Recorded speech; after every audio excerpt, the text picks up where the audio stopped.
Hello, you're listening to Sending the Experts with Georgina Durrant. This podcast is all about teaching and supporting children and young people with special educational needs and disabilities, SEND. My name is Georgina Durrant. I'm the host of this podcast brought to you by Twinkle SEND. As a former teacher in Senko myself, I wanted to create a platform to share some of the amazing things that my guests are doing to support learners with SEND. So whether you're listening on your commute, tuning in whilst walking your dog, or curled up on the sofa with a nice cup of coffee, thank you so much for joining us. In this episode, I am delighted to be joined by Bethan Grant and Sarah Timms from ERIC, the Children's Bowel and Bladder charity. Sarah has worked at ERIC for 4 years as Head of Family Services and Support for the past 2.5 years. Sarah oversees the running of the helpline and finding other ways to support families, whether through webinars or video resources. Sarah has lots of experience of working with families thanks to her background in family support and safeguarding. Bethan Grant has worked at ERIC for 8 years in various roles. She is currently Head of Digital and Engagement at ERIC, overseeing the communications team and helping to create and share information and resources for families and professionals. I feel very lucky to have both of you on. Thank you so much for joining me. How are you both? Thank you. Really good, thank you. Yes. Good. So for our listeners who might not have heard of ERIC, are you able to briefly explain what the charity does, who it supports and how you support them? Hello, Georgina. Yes, so ERIC, the Children's Bowel and Bladder charity, is a nationwide charity. We've been around for just over 30 years, and ERIC is an acronym. It stands for Education and Resources for Improving Childhood Continence, which is a bit of a mouthful, which is why we called ourselves ERIC for short. We were originally set up to support families whose children had bedwetting issues, and we focused exclusively on that. But over time, we've broadened our remit and now support families whose children have toileting and bowel and bladder conditions across the spectrum. So we have, we're dealing with constipation, bedwetting, withholding, potty training, toileting anxiety, everything that you can think to do with bladders and bowels in children. And we do this through our helpline, which is free to access through telephone and email. Wow. We have our family services team, as you've already said. Sarah hosts lots of webinars and online events and some face-to-face events sometimes for families to support them with various different topics. And we have a website full of resources for families and for health professionals to help them when they're working in clinic or in hospitals with families that are referred to them. And we also have a very strong online professionals training program. So we do train a lot of NHS professionals to help them improve the quality of care that children get with the support with continence issues. Wow, you do so much. That's a lot. And so the phone number am I able to put the phone number in the show notes for people to ring? And it's just completely free. If somebody's thinking right now, I could just do with some advice, they'll be able to just ring that number and someone will pick up. Absolutely. Yeah, and we are open. That helpline is open Monday to Thursdays, 10 till 2 p.m. every day. Oh, it is busy. Brilliant. Yeah, it is busy. So please, if you don't get through the first time, do keep trying. And like we said, there is a web form that you can complete to get email support if you can't get through on the phone. Brilliant. And some people do prefer the email support as well, don't they? Sometimes having a phone call, especially about something that's a little bit more delicate, perhaps they might prefer to have an email. That's fantastic. So if we think from an SEND point of view, and what toileting problems can children have in general, and are there specific ones that are linked to children who might have special educational needs and disabilities? For example, I think I read that some autistic children are more likely to have constipation, and I was interested in hearing a little bit more about that. Yeah, absolutely. So the most common toileting problem, it affects 1 in 3 children, is constipation. Right. So this is what we deal with day in, day out on our helpline. Other problems include soiling, withholding wee, withholding poo, daytime wetting and bedwetting as well. Yeah. But as I said, the most common one is constipation. Typically, very often happens around potty training time. Yeah. So in terms of children who've got special educational needs, there are more challenges because there might be barriers around communication. So this is where, we might say that they might not always recognise the signals coming from their bowel and their bladder. They might have anxiety as well as challenges when dealing with change. Yes. So when you get to that toilet training aspect, you know, a different feel once the nappy's removed, or the feel of pants, the sensation of wet clothes, all these different things, you know, and there's so much we could talk about with this. There really is, isn't there? Because like you say, like the sensory issues of even a nappy, I imagine, for children who've got sensory processing differences, I imagine the nappy, then the change to wearing pants and all of that is going to be, could be a huge problem. Yeah. And if this might be slightly too much information, but you know, most children get very used to the feeling of a poo pressed against them, the warm poo pressed against with their nappy on. And so when you remove that, there's that fear of the poo falling away from them, so they might try and hold their poo in. So we deal with things like that as well. Another aspect of for children with additional needs is that obviously you might get a restricted diet. You might have some children who have a restricted diet, very limited, that can have an impact on the bowels. We know the best way to prevent constipation is to have a diet including plenty of vegetables, fruit, fibre, drinking 6 to 8 cups of water or water-based fluid a day. This is us in a perfect world, but you know, we might have children that will only eat brown food or white, you know, there's so many limitations on there. So, you know, we do understand that this could present a real challenge. So we wouldn't just go on the helpline and say, well, this is what you need to do, because we understand not everyone can do that. So it is the final thing really I would say with that is mobility. Being active helps to encourage the bowel to squeeze, to move the poo along. If you have a child who has limited mobility or no mobility, then that bowel's not going to get that, you know, squeezing action as strongly. So again, constipation can occur there as well. So we talk about constipation all day long here because it's so relevant. I can't believe when you said, was it 1 in 3 children?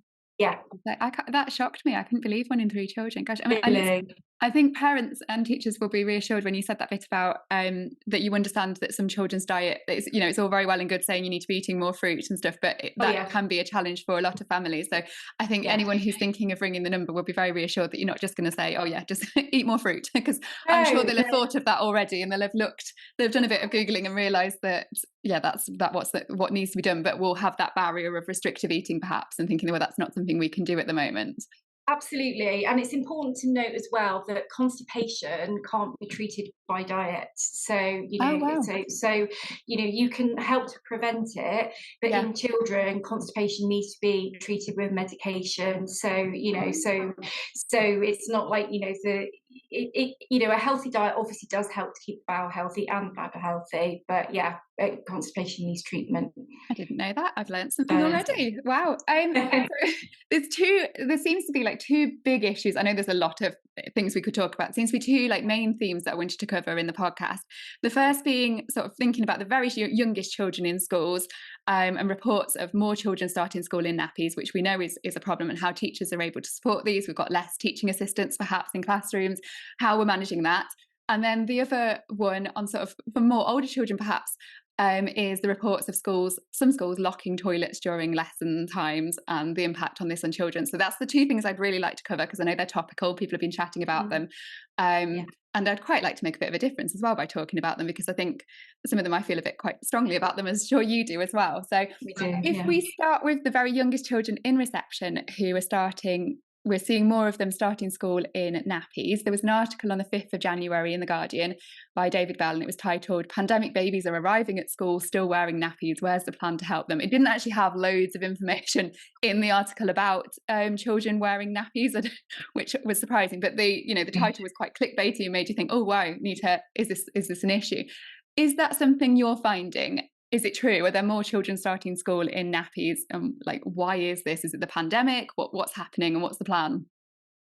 So yes, this is an issue that we're aware of. It's certainly a thing, but it predates COVID. Right. This was on our radar for several years before, and you know, it was an issue that schools were reporting, and even in some cases having to put in additional staff to help with those new entrants around toileting. And it's complex. It's not one thing. It's a confluence of different things that have come together to sort of put this on a bit of a trajectory.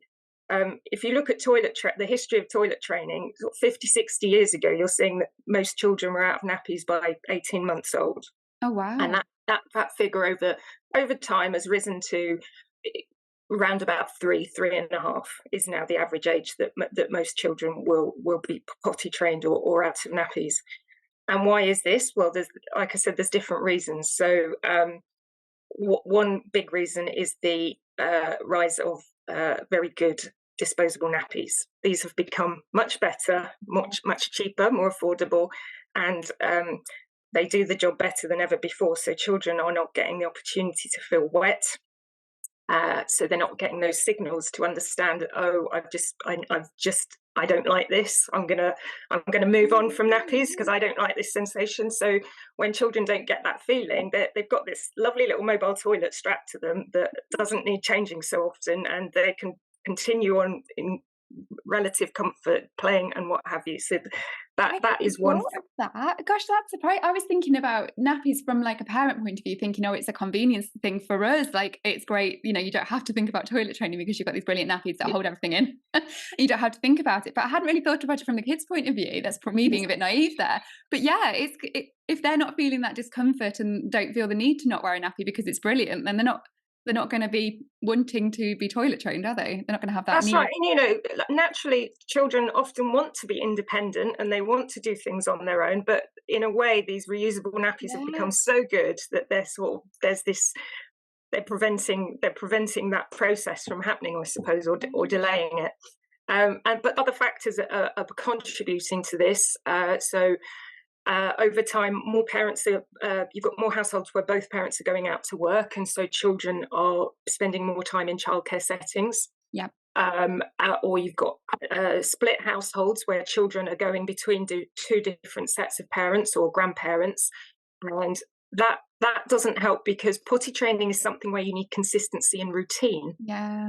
If you're changing between home and a nursery, or one parent and a childminder, all of these different changes make it more difficult to establish that routine that you need to get through the potty training or toilet training process. Yeah. So that is another factor. Eric actually did. Sorry, I was just going to say that must be hard for parents knowing that, because you can't really do very much about it, because a lot of the time now two parents do need to work. We do need to rely on other people to look after young children. And it's almost like being told that in the past it would have been a lot easier because of that, but you can't really do anything about that, can you? No, and this is where it becomes difficult, because then when people start to talk about these reasons, blame starts being apportioned, which is completely unhelpful, because that doesn't get you any further forward. And the blame is wrong in this situation, because it's just the way life is now. This is how things work. You factor into that. We did some market research with many nursery chains actually a couple of years before COVID, asking them we did this jointly with the NDNA, asking nurseries what their potty training policies were and what training they had available for their staff. And a huge proportion of nurseries, the majority of nurseries, did not have formal training for their staff in how to do potty training. So a lot of staff there reported that they didn't have the confidence to support families with potty training. You know, families who might be putting it off or didn't know how to start. If you know, you'd be maybe thinking that your earlier setting might be able to help you with that. But if they're not sort of on top of it either, then that doesn't help. Because obviously your child might be spending 8-10 hours a day in nursery. Yeah, that's really surprised me. Again, I would have presumed you could go to them for advice and they would know way more about it than us, and would be able to like, and some do, but not all of them do. So and then I suppose finally one of the other big factors playing into this is the sort of the decimation of public health visiting services. And other community health support that families maybe in the past would have been able to reach out to and get support from, and they are just not there anymore, or they've been massively reduced in many areas. So typically it's at your child's 2-year check where a health visitor might have that conversation with you around potty training, and that 2-year check might take place from 18 months onwards, or around about that time. Well, if you're not having that meeting anymore because the health visitor there's just not enough of them in your local area for them to have that face-to-face with you. We know some areas where your 2-year check is essentially a form that you get to you fill in yourself as a parent, and you're sort of checking the boxes. That would have been the ideal time where you can get that additional support to ask the questions around how is potty training going? Have you come across any problems? And to just start, and particularly with your first child, you don't know what you're to look for if you're not an expert. I remember with my first child, I missed several signs of things not as they should have been with toileting, and if you don't know, you don't know. No, and that's why that lack of sort of professional support from health visitors is a real blow for families, because you can't do this on your own. You need professional support and help. And it's not just like intuitive to know what to do, is it? No. And you also need somebody that you've built a little rapport with them to be able to ask them personal questions about your children like that. It's not like filling a form out is so, I don't know, it just doesn't seem right, does it? It feels like you need to have somebody that you, like it should be, like you should be able to go back to somebody that you spoke to before when your child was really little and you've been back for various things, and you can just bring it up and chat about it. Yeah. Oh, that's so sad, isn't it? So for all of those reasons, that is why we've got to this position now where you do have schools reporting that more children are turning up either in nappies or just can't use the toilet independently, and are having accidents, and so then require more support with changing. And, for every accident or time that they're having to be out of the classroom, they're missing out on learning and they're missing out on socialising. And that's a real loss for the child, because it's an important time in their life, and they want to be mucking in and getting involved and having fun in the classroom, not sort of spending time outside as a class. So that's a real shame. Yeah, and I imagine it builds sort of a bit of anxiety and worry and stress and like lack of self-esteem and all of that. And, with your peers as well, you don't want to be the one that's have toileting issues when you're at school with, peers. Some children aren't very nice to each other, are they? So, well, that's it. And at that age, that is when children are becoming more aware and self-conscious around their own bodies and what's going on, and noticing other children as well. So you can style it out a bit, I suppose, when you're sort of 2 and 3, and children are sort of blithely unaware of things like that, probably to a greater extent. But when you start getting to school, it starts to matter more. Yeah. And so this article said, where's the plan to help them? Is there a plan? Like, what is the government doing anything? Is there any plan to sort this, or is this on your shoulders? Well, we're not aware. I don't think we're not aware of any targeted plan around this issue. We know it's not, for example, it's not an issue that has a nationally set target around it, like other issues like toothbrushing or vaccinations does. So therefore it's not prioritized in the same way. So that would be where if you want something to happen, you need a target in place, I suppose, for something to be measured against, and that isn't there. Yeah. No, absolutely. So obviously there's going to be children starting school who aren't toilet trained because they haven't been toilet trained, but there might also be some that have like a specific unidentified need around toileting. How are teachers going to recognise the difference between those sort of groups of children? Well, every child's development obviously is different, individual. So the answer really is it would be very, very difficult to spot that.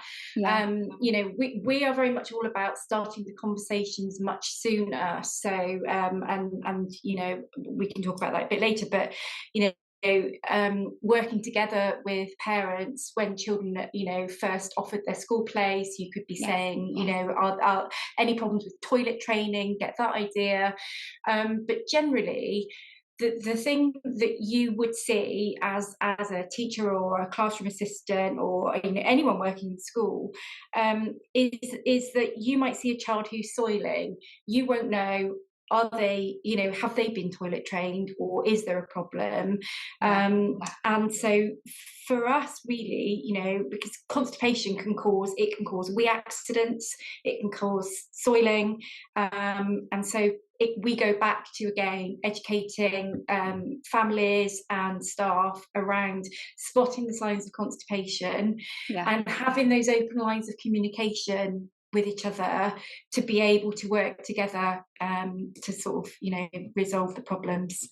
Yeah, I suppose it's just not being embarrassed to talk about it, really, is it? And to Absolutely. have those conversations, like you say, in transitions, like when they first making contact between families and the school, like making sure those conversations are being had, because it is a really important thing. Yeah, I mean, the key really is educating staff and parents.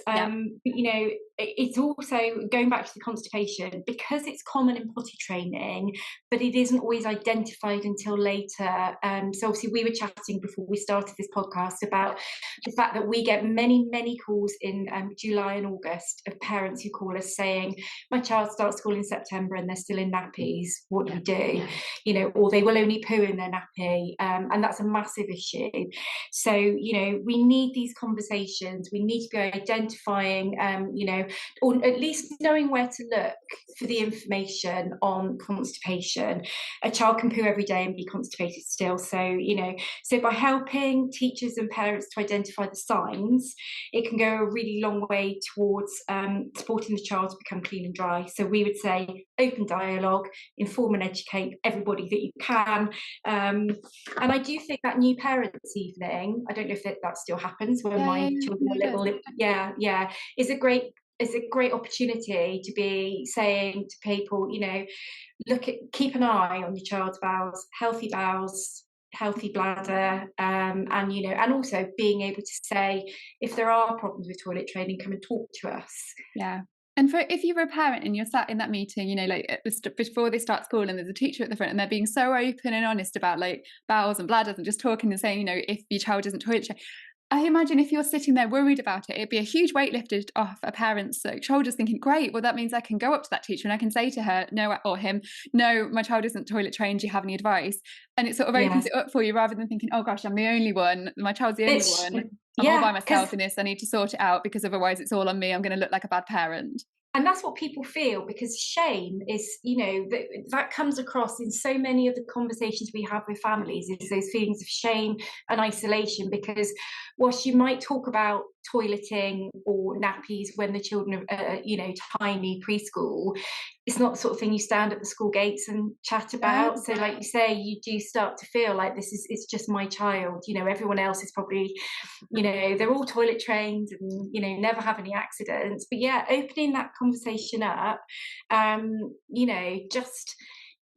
have a poo checker on our website, and that's our key resource really to give to people. If you can't give them anything else, give them that, because if they at least know what to look for, that would be the best thing to do. But they talk about head lice in the new parents' evening, don't they? And can they get themselves dressed and undressed for PE? Can they hold a knife and fork? Well, can they use a toilet? Yeah, it's a bigger issue really than a lot of them, isn't it? It does need to be spoken about. So. Yeah. You're very biased, obviously. No. But no, it does, absolutely. And so for children with special education needs and disabilities in general, sometimes, and with stress, not always, we've said that it can be a little bit more difficult sometimes, toilet training.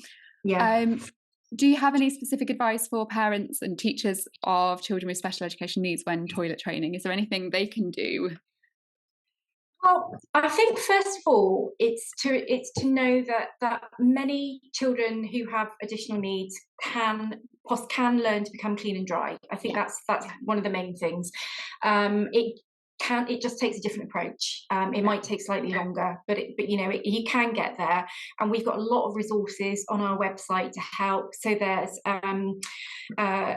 I think, well, I'll come on to it later, but we do have some sort of assessment forms that we can complete. But it's good to know that they can, if your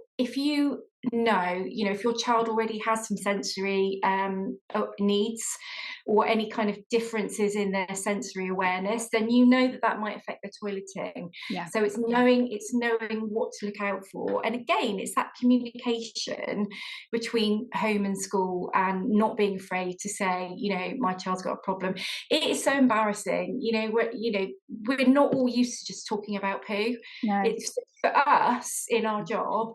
obviously I can say it and I'll talk about it to anybody, but I do realise that it's not a comfortable subject for many people. So I think it's just making it easier to have those conversations. And the other thing I would say is, we have an additional needs section on our website. We do offer webinars. We've got an additional needs webinar coming up soon for toileting children with additional needs. We have an intimate healthcare plan, which I think can be really good resource for parents and staff, school staff, to use to open up the conversation, to talk about the individual child's needs, and how they're going to work together with that. Brilliant. That sounds really useful. You sound like you've got all bases covered on your website. And when you're saying about people aren't used to talking about poo, it's ridiculous, but I'm very aware that we're saying these words a lot more than I say in normal days. Yeah. Podcast, and I know this podcast is about this topic. I've written the questions, I've done some research on it, so it's true. Even I'm finding, which I shouldn't, I feel embarrassed that I'm finding it strange talking about it, but I am. No, I did when I started my job. I totally get that. Yeah, I was like, how am I going to say this word? Because we don't. But maybe that's the key. Maybe if we were more open about just talking about it, then there would that just reduces the shame and the isolation, and so I think it makes a big difference. Because kids talk about it quite a lot. Little kids talk about poo and wee quite a lot, don't they? They like to say the words, but we often tell them to stop talking about it as if it's like forbidden. You can't talk but they about love it anymore. Yeah, they love talking about it. We should be more like 4-year-olds. We should. We've got so many books on our website, all about poo and about children talking about poo, and because and I suppose the purpose of that is to normalise it for children. Because we are so restrained ourselves in saying those words, and yet when we come to a child who's got a wee or a poo problem, we know we need to have the conversations with them and make them more comfortable. Especially, say, child with additional needs who might have a lot of anxiety around toileting, or they might be scared of their poo. Well, that's a time when we need to be, looking at poo, looking at books. I know it sounds weird, but you have to normalise it. And if we're all being very British and like, oh no, I can't talk about poo, then that's not going to help the child open up about I'm saying the word really. Talking about poo, are they, if we're not doing it as well? That's really, really good point. I've lost my train of thought, but I was going to ask, how will staff notice if a child is ready? So if they've got a child who started reception who isn't ready, they might have special education needs, they're not actually ready to use the toilet, and then they start to become ready to use the toilet. What are they, especially maybe if they've got like communication difficulties, they're not able to communicate their needs, what sort of signs are they looking out for? Because I remember being told the signs for, your little ones when they're when they're toddlers, but is it different for older children? Are we looking for the same things? What? It is. Some are the same, but there's a lot of differences, and we do have what's something called a toilet readiness assessment on our website. So really we're looking for intervals between wees would be about an hour and a half. That's when and that's the same with potty training. If they can go an hour and a half between wees, then you starting to think, okay, maybe. With their bowels, then, and obviously schools might find this very difficult to know because you don't know when a child's going to poo, but they'd ideally be going between 3 times a day and 4 times a week. That's to make sure they're not constipated. Can they sit safely and comfortably on the toilet or a potty for at least a minute? Can they sit up with themselves, and are they showing any awareness of their full bladder and bowels? Can they communicate their the feeling? And can they help to pull the pants up or down? Can they wash and dry their hands? And can they respond to commands? So, there's lots of different things. That's all on our toilet readiness assessment. And they, and parents can fill out a bladder and bowel assessment chart, so just looking at how often they are weeing, how often they're pooing, just to kind of see where they are with that. And obviously we do have to think about interoception. So, which I'm sure is a topic that your listeners are all very familiar with. But that recognition of the body's internal signals. I'm hungry, I'm thirsty, I need a wee, I need a poo. Recognizing those signs. For some children, that feeling is overwhelming and it can cause distress. Yeah. So it's not just about them not feeling it. It's sometimes them they feeling can too feel it much. more than others. So Yeah. looking for them having more exaggerated responses to it, in a sense, more sort of maybe feeling the behaviour might change, them feeling upset or distressed, or that side of things could be signs that you might not expect to be linked to those. But if they're feeling those feelings bigger, then it might come out. It could be that. And obviously I think, you know, what you might start to see is if a child starts to be aware that they might need a poo, then they might be there might be discomfort, they might be wriggling, you know, they might be, if they're mobile, they might be trying to squat down or trying to cross their legs, various things to try and stop poo coming out, you know, because obviously that's the thing. And I think, you know, one thing I would say is that, and this is a message that I personally would love to get across to all education settings, is that the bowel squeezes most strongly 20 to 30 minutes after eating. So I've worked in primary school for many, many years, and I know that we used to send all the children to the toilet to wash their hands before lunch. Then they would have their lunch, they would go and have a run around, and then they would line up to come back into the classroom. And then without fail, they'd all be putting their hands up in the afternoon saying, I need the toilet. But if we bear in mind that the bowel squeeze is most strongly 20 to 30 minutes after eating, that is our prime toileting time. Also, going back to what I said right at the beginning about mobility, helping the bowel to squeeze. So you've had your lunch, you've gone and had a run around in the playground. What happens next? You probably need a poo, but actually no, should have gone before lunch. So, you know, so there really is this thing, and that's another thing that, you know, that people could be looking out for, is that sign. Gosh, I'm learning so much. So I'm like literally like, oh, I didn't know this. This is brilliant. Really, really useful. So one of the problems I think a lot of reception teachers might be having is they've got perhaps less teaching assistants now than previously because of funding. And if they've got more children who require some additional support with toileting, what do they do with limiting staffing? Like, how do they actually manage this? Because that must be a worrying thing, because, you know, if you've got a class of 30 and you maybe don't even have a teaching assistant some days, what do you do if you've got a child that needs some extra help?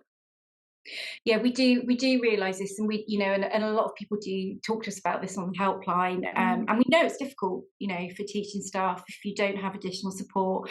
So I think communication with parents and carers is key. Completing an intimate healthcare plan. We've got templates and examples on our website. You know, having that, maybe a communication book. Supporting parents and carers to identify and treat constipation, because, you know, if a lot of soiling accidents are happening because of constipation, then if we're you know, getting that message out there and trying to support them to kind of treat that would hopefully reduce the accidents in the classroom. Getting them to the toilet at the right time. Again, I know that's tricky. It's not down to the teachers, is it? It's the school's policy. But I think encouraging drinking regularly as well. Promote healthy bladders and bowels. So a lot of this is trying to prevent problems so that it makes life easier for the staff. That's really, you know, what we can do. But again, that communication and having a healthcare plan in place is really good. That must be really hard for the teachers as well. If you think, it feels almost counterintuitive, but you're right. But like, to say they need to be drinking more, but you'd be thinking, well, if I'm always spending time with these children going to the toilet, I don't want them to have all their drinks accessible all the time, because we're having so many problems with them going to the toilet all the time. But actually, that's helping, isn't it? They need to be hydrated and they need to be lots. They do, because what happens is children will probably have a drink before school, and then they sip a little bit through the day. But if they haven't got their drinks on the desks, they probably forget about it, you know, because they often do. And then when they get home from school, they might have a big drink. But actually what happens is that the bladder is like a balloon, and it needs to stretch, and it's a muscle, it's all muscles, so it needs to expand. And if you're putting loads in it and then nothing for hours and hours and hours and then loads again, you know, that's not encouraging it to be healthy. There could be wetting accidents that happen. Strong wee irritates the bladder. So, you know, again, so it does sound counterintuitive. I completely agree. But if we can exercise those bladders and teach them to hold more, then ultimately the child can probably hold their wee for longer in the long run. So in the long run, it's worth doing. So Yeah. if schools wanted to develop a SEND friendly toileting policy and potty training, do you have any advice or resources for that?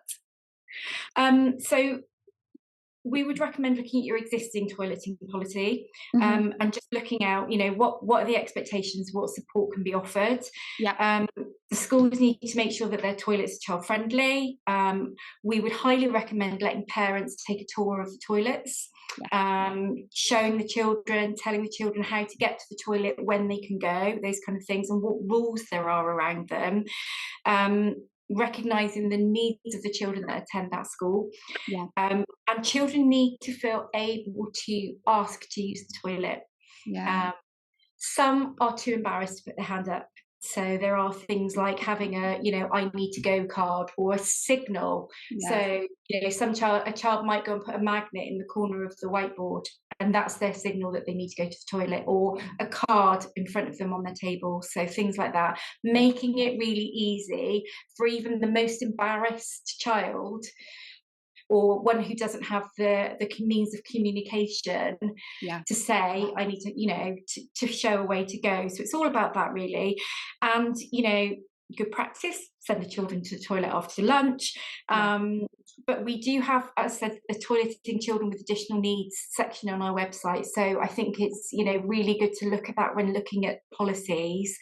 And we do have a nurseries and schools and colleges section on our website as well. So there's a lot of guidance on there for schools when writing their policies.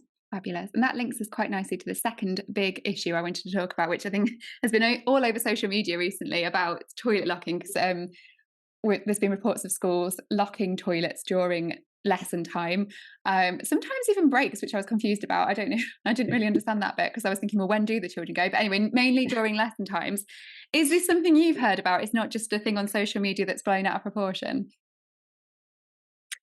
Yes, this is sadly something that we have had lots of families come to us about, and tell us of various different ways that this is being deployed in secondary schools. It's not usually primary schools, and it's and the consequences then that has on children. So schools are employing this practice to tackle one problem, which is kind of behaviour, poor behaviour. Because that's a perennial problem. Young people and school toilets, that's as a problem as old as time, of the sort of the behaviour that children get up to in school toilets. It just kind of time wasting through to sort of full on bullying and that kind of thing, which makes toilets then an unpleasant place for everybody else to visit. Unfortunately, but the problem with that kind of policy is it creates problems for children that need to use the toilet, and that's in a couple of ways. Because first of all, it's practically the issues that creates is that it's often a member of staff's job to go around doing this locking and unlocking, and we've heard from some families that sometimes that person doesn't get to the toilets on time to unlock them at break or lunch, and so therefore they are locked during lesson and then partially locked during some of the break time as well. So you've got this long queue of children needing to go to the toilet, waiting behind a locked door.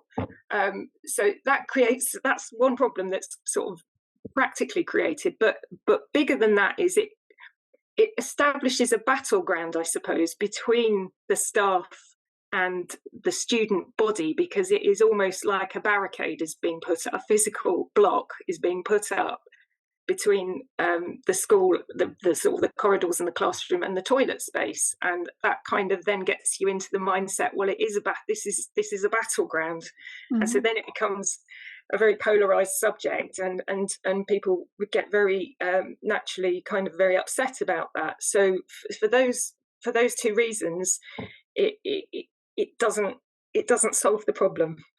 No. So. It makes it difficult for all children, but specifically then it makes it more difficult for children who've got a underlying medical condition or a need to go during lesson times, because it is then a right palaver, because they have to go and find, even if they get permission to go, they then have to go and find the person with the key to go and unlock it. And so what could have been a quick 5-minute absence from the classroom becomes a 10-15-minute absence because they're off on a hunt to find the key holder. So yeah, it's not yeah. right, is it? And I'm just thinking, like, a child, well, they're not children then, are they? They're teenagers. And if, you know, a teenager in secondary school who's got some sort of additional need or toileting need that means that they need to be going to the toilet more frequently or whatever, surely they've got the right to privacy for their medical needs as well. Like, it doesn't feel right that everyone will be aware that they've got needs. If they need to be going to ask for a toilet key to go to or they've got a toilet pass, then people are aware of their medical needs, which seems wrong.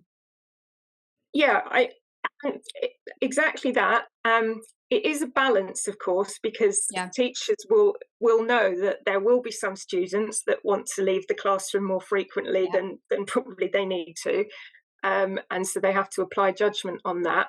And you know, actually, when children do need to go to the toilet more frequently, that's often because it's a medical condition they have. Yeah. And it's a medical condition in the same way that other people have asthma or eczema or a broken leg. It's, you know, it's nothing, it shouldn't be something to be ashamed of. Yeah. And so that we don't want to kind of encourage this environment where nipping off to the toilet because there's a problem with it is a shameful thing and you don't need anybody to know about it.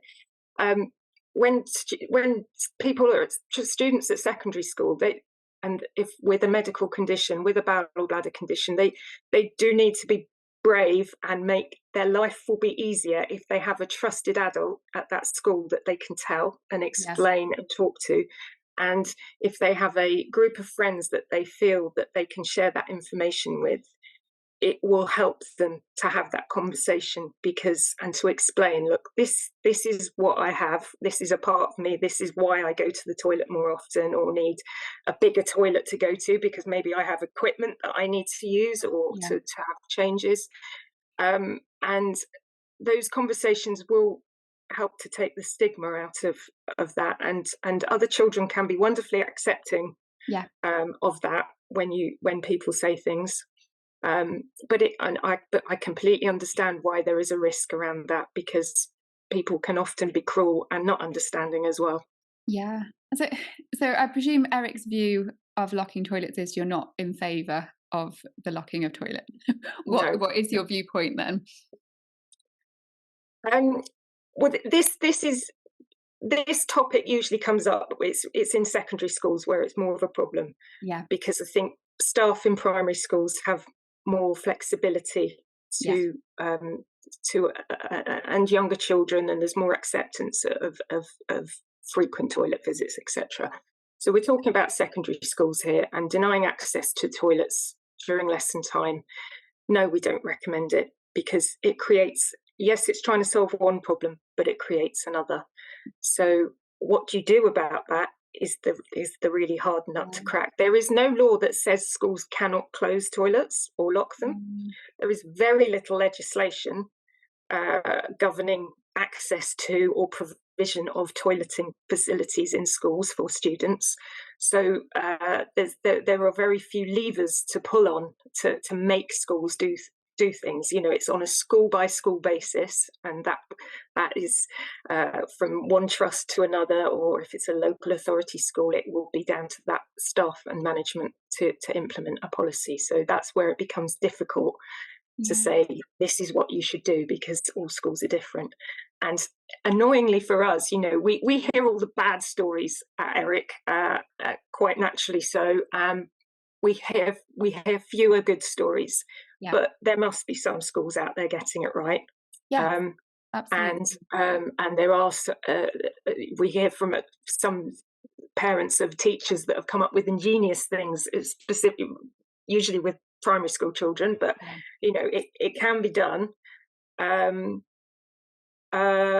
sorry, I've lost my train of thought. No, What's the question? it's a really tricky one, isn't it? I taught in secondary, so I've been there. I get what it's like from the teacher's point of view. If you get a lot of teenagers saying they need to go to the toilet, and some of them don't need to go. You can see which ones they might have asked a few times, and that they're wanting to go and meet somebody, and you can see how it happens. But then there are going to be children in there that you could miss that might need to go to the toilet for reasons. It is hard, and it is hard to work out how to not let it disrupt your lesson, but also let children use the toilet at the right times. And I completely get it from the teacher's point of view that it's easy for us to say you shouldn't do it, but it's a tricky balancing act. But from a parent point of view, like if your child needs to go to the toilet and you're hearing that the toilets are being locked during lesson time, that's huge and that's horrible. And you must really feel for the children that do need to use the toilets and they can't. And though it shouldn't have to happen, there are things that students can do and parents can do, so that your school might have a student council. That might be a route in to have a discussion whereby you come up with a toilet use policy that the staff and student body and teachers agree, like a code of conduct, as it were, that everybody agrees to sign up to and respect. And that's a contract almost between the staff and the students. You as a parent, you might try and find a champion for this on your board of governors. There might be a parent governor or any of the other governors that you could approach to kind of raise this issue and sort of highlight what problems this is creating. And see what solutions that you can come up with. There are some practical limitations, though, because, for example, there are no national guidelines on how many toilets a school has to have per pupil. Oh, wow. There's some guidelines, but they're not enforceable. Wow. And it's not statutory. So, if schools do not have enough cubicles, you're just going to get those queues at a break time. And so then students choose not to go, and then they need to go in class time. So, if for a lot of schools, just having more cubicles would solve a lot of these problems, because you wouldn't be queuing, hanging around, waiting to go at the time when you can go. But that's expensive. I was just going to say, easier said than done. We know what school budgets are like at the moment. That's a tricky one. Is there anything that schools, I haven't put this as one of my questions I was going to ask you, but are there any schools that you know of that have got it right, that have managed to get the balance right? And what do they, so I'm just thinking, if somebody's listening and they think, right, we do lock our toilets at school during lesson times, but we wish we didn't have to. Is there any way, what can they do? What's the best practice? Is there a school that's doing it right that we're aware of, that have got a really good way around this? Or is this just a problem that we're going to go around in circles with and no one's going to solve? Unfortunately, we don't have an example of a best practice school that's doing this. Please, if anybody's listening out there and would like to get in touch to show off what they're doing, we would love to hear from you. Yeah, that would be really interesting, actually. But please, and if you want to get in touch via me or and I'll pass the message on, I'd be really interested to know how schools are getting it right. Because like you say, there will be schools who have got the balance correct and are managing to meet the needs of all students and stop the behaviour and the bullying in toilets at playtimes during lesson times, and stop disruption during lessons, but also meet the needs of children that do need to go to the toilet during lessons. So it'd be really interesting to know how they've managed to do it. I would say, actually, this is something for the future, but we have a group of young champions that give their time to help us at ERIC, and they're running a survey at the moment, a nationwide survey focused a lot on school toilets, which it's a group of 12 to 18-year-olds, and they're circulating this amongst their peer groups, and links have been sent out to schools across the UK to try and get as many responses as possible. And that is asking questions about from young people of their experiences of using toilets at school, access, the quality of the provision, etc. So that's running for another month yet, but we're hoping to get some good information from young people themselves, because they see it best. They won't hold back and tell us. No, absolutely not. No, that's brilliant. That sounds great. And last one before I ask you about links and how we get to your website and stuff. Using the toilets can be overwhelming for a lot of children. They can be too busy, scary. Some kids don't like to go to the toilet because they're not very clean. They're a bit smelly. It's overwhelming there. The lights are bright. It's too noisy. There's too many people there. I could keep going on. What do we do to keep these children feeling safe in the toilets and not feeling afraid to go? Well, following on from the last subject, that's maybe my answer isn't going to be the best one, but for a lot of children, it would be choosing quieter times to go to the toilet. Yeah. So going back to, having a plan where between the school and the family to make sure that they can go. For younger children, they might like to have their own toilet time bag, so perhaps a drawstring bag that's got a few things that are comforting for them, so that they can get that. So the key to being able to wee or poo properly is to be relaxed. So obviously a smelly toilet, one where there's gaps above and below the door, or the door doesn't lock, or all these different things are not conducive to relaxing, to be able to properly wee and poo. So again, you could end up with accidents. So a lot of children at home might have a toilet time bag, so books, toys, games, or something comforting, their own toilet seat in a bag that they can put on the toilet. If there are children with really particular anxieties or extreme anxiety, then speak to the staff about maybe having access to the disabled toilet, so that so there's more privacy that way, and actually being able, again, knowing when they can go, knowing how to get there, knowing how to ask and all these things. But it's so important that we help children and young people to relax, but again, it's teaching children respect as well of each other, because saying things like, oh, you've just had a really smelly poo, is going to make that child go, well, I'm not going to do that at school again, and I'm going to hold on, and so there's a lot of different things there. But yeah.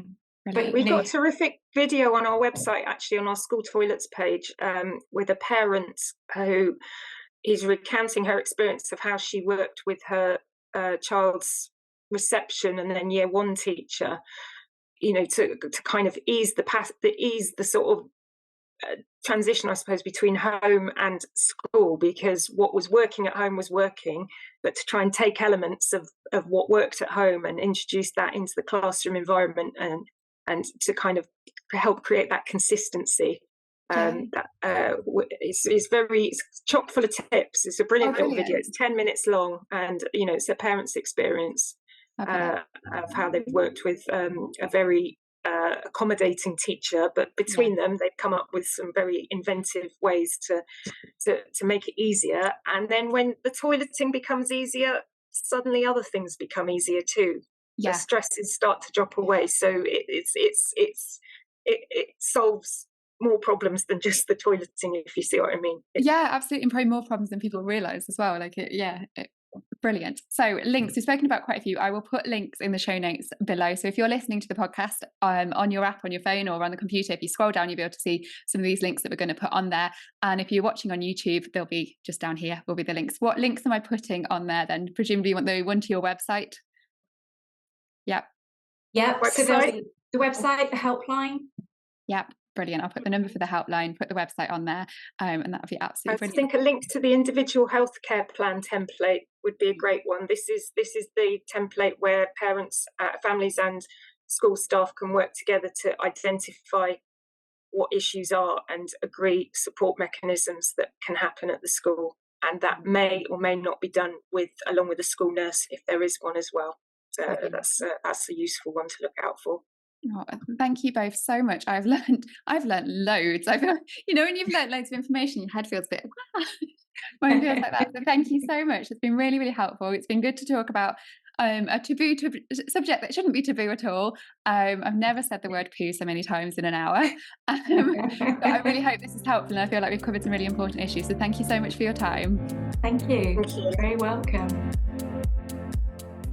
They were fantastic guests, weren't they? I'm really pleased we're able to cover this topic. We've got loads of resources on our website, so have a look at those in the show notes, as well as the links that I've mentioned to Eric's website and their resources as well to help with this. Thanks again for listening to Sending the Experts with me, Georgina Durrant. Make sure you subscribe.